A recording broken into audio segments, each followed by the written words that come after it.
Hi, and welcome to the next video in Module 4, which is all about customer growth. You now have some on-site upselling and cross-selling strategies under your belt. But the next question to ask is, how do you engage your existing customers post-purchase? How do you retain them as customers and keep them coming back for more? Well, that's what this module is all about.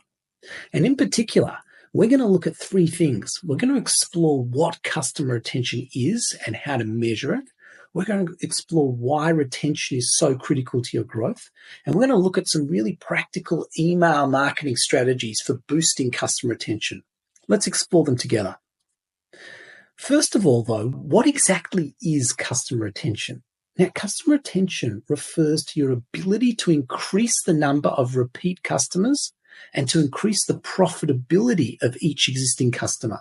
Or, to put simply, it's about getting customers to buy more and more often. This means that retention strategies are really about enabling you to extract more value from your existing customer base. It's about ensuring that the customers you worked so hard to acquire stay with you, have a great customer experience, and continue to derive value from your products over time. I'm sure you've heard it said many times that it's much cheaper to get current customers to make repeat purchases than it is to find new customers. In a resource called Marketing Metrics, the authors share a fascinating finding from their research. It's this: the probability of selling to a new prospect is 5 to 20%. But the probability of selling to an existing customer is 60 to 70%. And this idea is particularly relevant in the crowded e-commerce space, where clicks and conversions always seem to be increasing in cost, which is why customer retention strategies are so critical to your growth and success. But before we explore specific retention strategies, can I get permission to just get geeky for a minute? It's really important to be able to measure and track retention. Otherwise, you just won't be able to assess if your strategies are actually working. And perhaps the most critical measure of retention is what's called your repeat customer rate, which is the percentage of customers who make a second purchase from you. Now, obviously, the higher your rate, the more willing customers are to return. And measuring this is a great way to determine how well your retention strategy is working. For many e-commerce sites like Shopify, this number is actually calculated for you. But if not, you simply divide the number of customers with more than one purchase by the number of unique customers you have. And you do it over a period of time, say, 1 year, for example. And that will give you what's called your repeat customer rate. But the reality is your specific repeat customer rate and what a successful rate looks like will depend on your business and industry and customer satisfaction levels. Although benchmarks vary from company to company, most e-commerce businesses have somewhere around a 25 to 30% returning customer rate. It's well worth looking at where your current rate is and beginning to track it going forward. There's another metric, though, that's also helpful, and it's called customer value. It's important because it measures not just whether customers buy more than once, it measures how often customers buy and the value of each order. Right? In this sense, measuring customer value helps you understand how much each customer is truly worth by multiplying your average purchase frequency, in other words, the number of times customers buy in a given period, by your average order value. And if you really want to geek out on the metrics, you can actually go one step further, and I recommend it, and it's to measure what's called your CLV, or your customer lifetime value, which is how much a customer is worth to your business over their lifetime.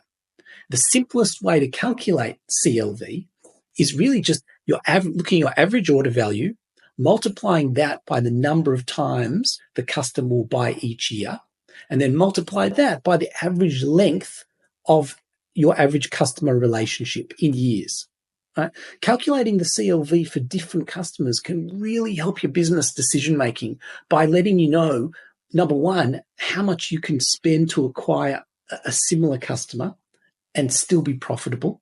It also lets you know what kinds of products, with the highest CLV, what kinds of products customers with the highest CLV actually want, and which products have the highest profitability.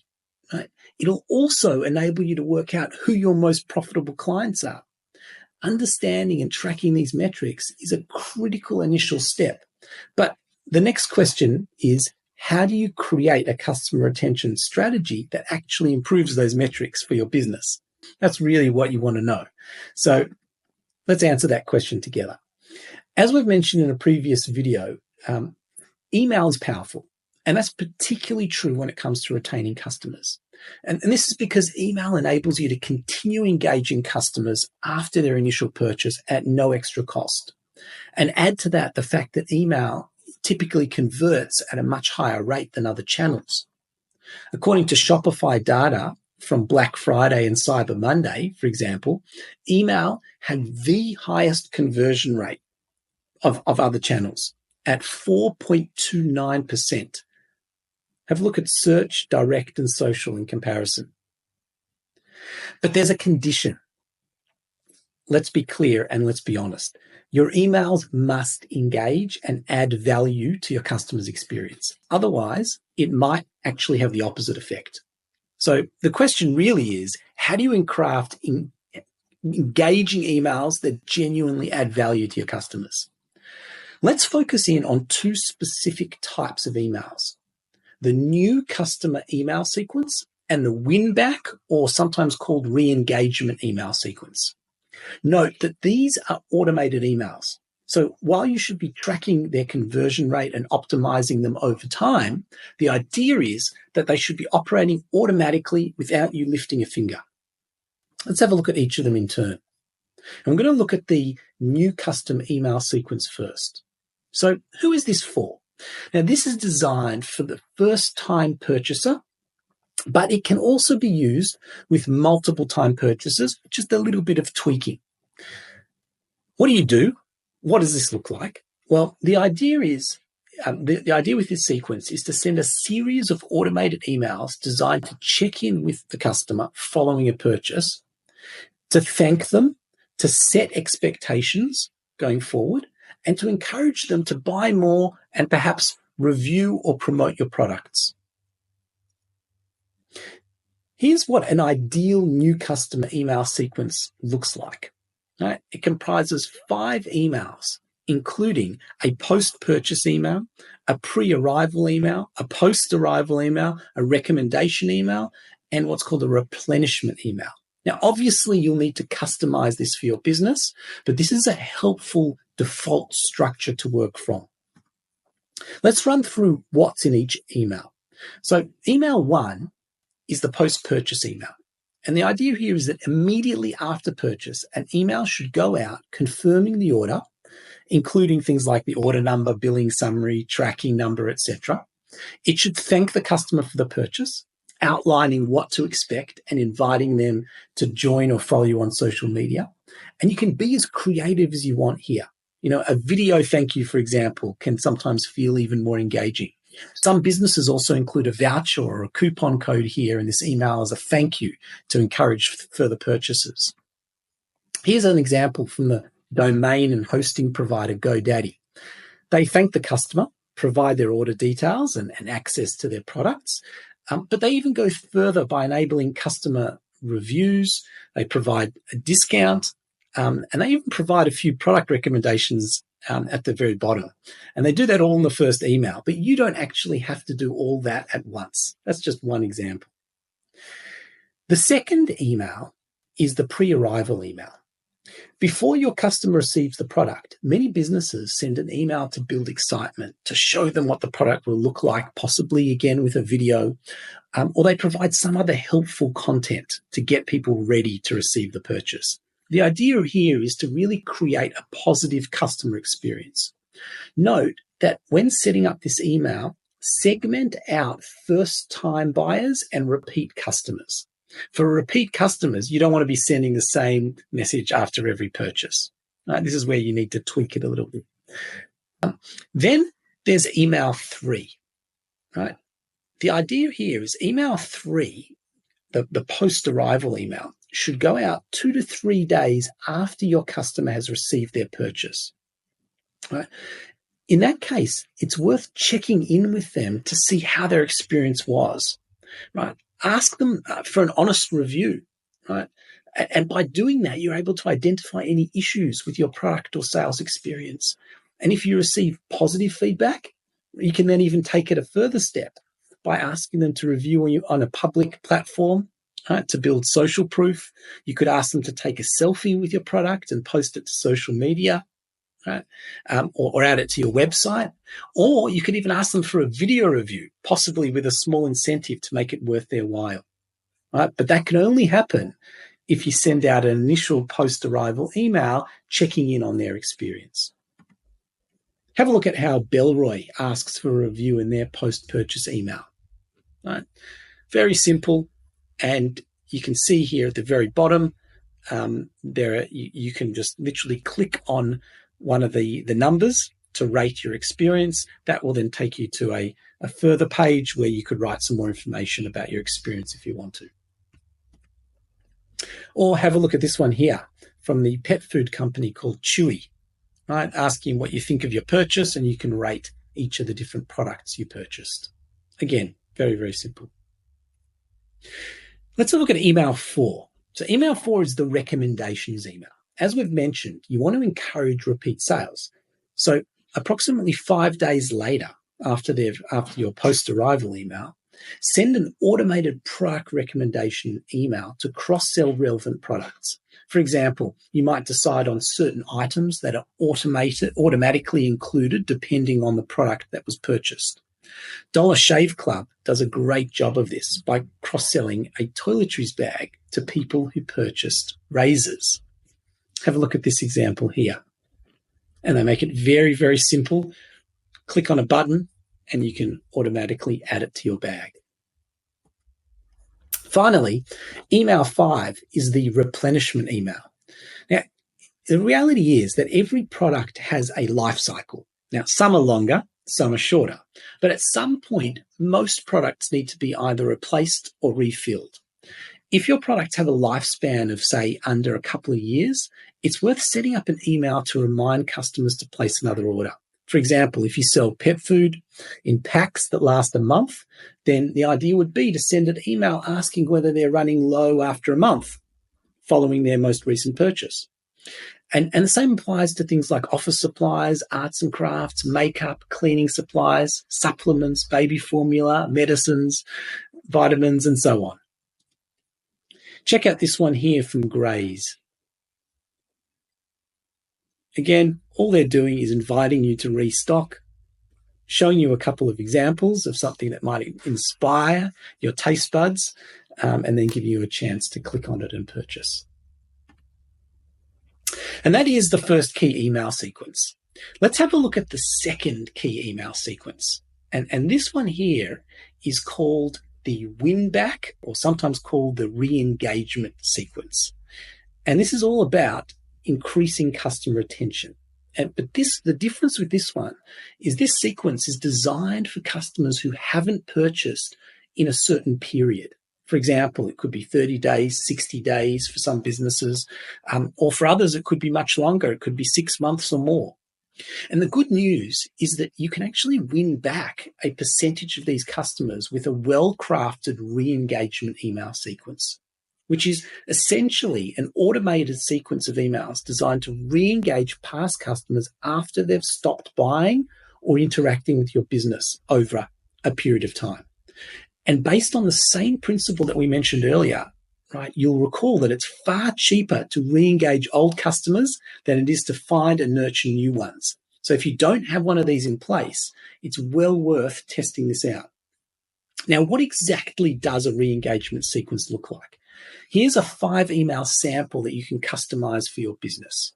So email 1 is really about saying hello and reminding people you exist. Email 2 offers an incentive to re-engage with you. Email 3 asks for feedback if they're still not willing to engage. Email 4 gives them a last chance to engage before you clean your list. And email 5 then unsubscribes them from the list. Let's run through each of them in more detail with some examples. Now, email 1 is about saying hello and reminding them that you are still here. And the idea here is to really keep it simple and to the point, right? Inactive customers probably don't want to read a lot of copy. And in this email, you can also briefly remind customers of your product benefits. Sometimes people simply get distracted and just need a little nudge to remember all the benefits you provide. And finally, you might include a low-friction call to action, politely inviting the customer to come back. Here's a very simple, minimalist example from the language training or education software business called Duolingo. Again, all they're saying is, we haven't seen you in a while, right? Click on the button to get back on track. Very simple, but powerful. Or here's an example from Webflow. That's the website building platform. And they've added in a video to engage former users and to remind them of their benefits. And of course, there's the call to action button there to try it again. What about email 2? Now, if they haven't yet responded, it's time to up the ante with an incentive, like a coupon or promo code, combined with an invitation to make a return visit. Obviously, the offer you provide has to be enticing enough to make them take notice and win them back. Interestingly, a study found that $1 off discount consistently performed 2 times better than a percentage discount. Now, the type of offer you provide will, of course, depend on your business model, but it's worth keeping that in mind. Here's an example from the footwear brand Crocs. They're offering $10 off your next purchase that's over $50. Keep in mind, though, that your incentive doesn't have to be a discount.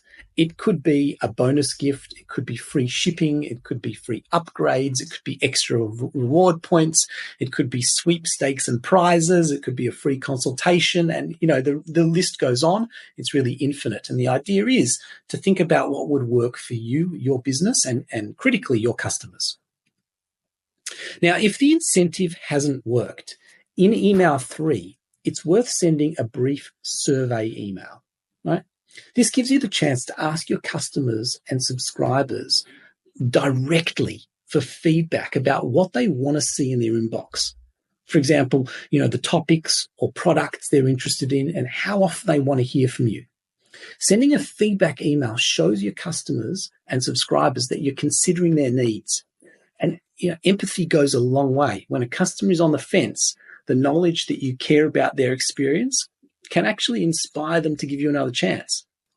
But not only that, feedback also helps with your segmentation of your emails. You're sending the right things to the right people, and it can actually reveal important insights about your business, which can affect your marketing going forward.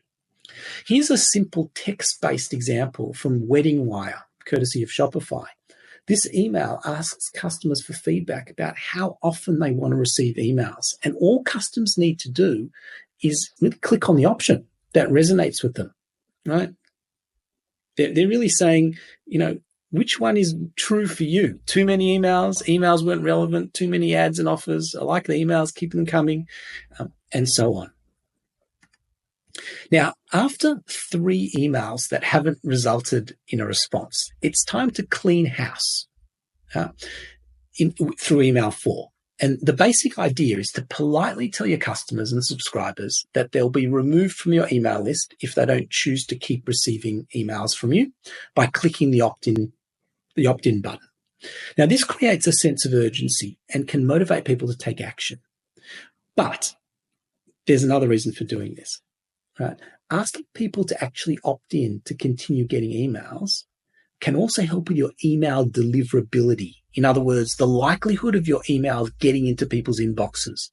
You may not know this, but deliverability suffers from an unresponsive list because your emails are actually more likely to end up in spam if people don't engage with them.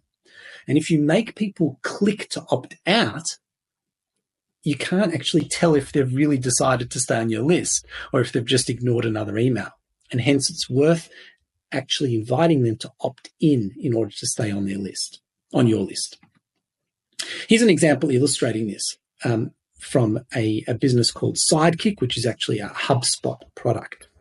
And you can see the big blue opt-in button there, right? Wait, keep me subscribed, it says. Finally, if they haven't responded, the idea is to follow through with your word and unsubscribe the users. Now, email 5 is simply intended to let them know that they've been unsubscribed in case they missed the first email or didn't have a chance to respond. And in this email, you can include a link where they can easily resubscribe to your email list or adjust their email preferences. And this is also a good time to give a final reminder of your incentive offer. It's kind of like a final bite of a cherry. And that's it. That's the 5 email win-back sequence. Now, obviously, you should customize the sequence for your business. And when you put a bit of, but what I find and what I've seen with many, many customers is that when you put a bit of serious thought into engaging your customers through these kinds of email sequences, right, whether it's the new customer sequence or the win-back sequence, you can seriously boost your customer lifetime value and therefore the profitability of your business. What are the next steps from here? Well, number 1, your first step is to draft your new customer and win-back email sequences. Once you've done that, it's time to implement those sequences through your email software. If you're not sure how to do that, just get a quote. Feel free to ask us. We're happy to help you. And then finally, the idea is to test, monitor, and adjust, right? Make sure that it's actually delivering an increase in your customer value, your lifetime customer value, and adjust accordingly. Thanks very much for listening. Good luck implementing this in your business, and reach out if you have any questions.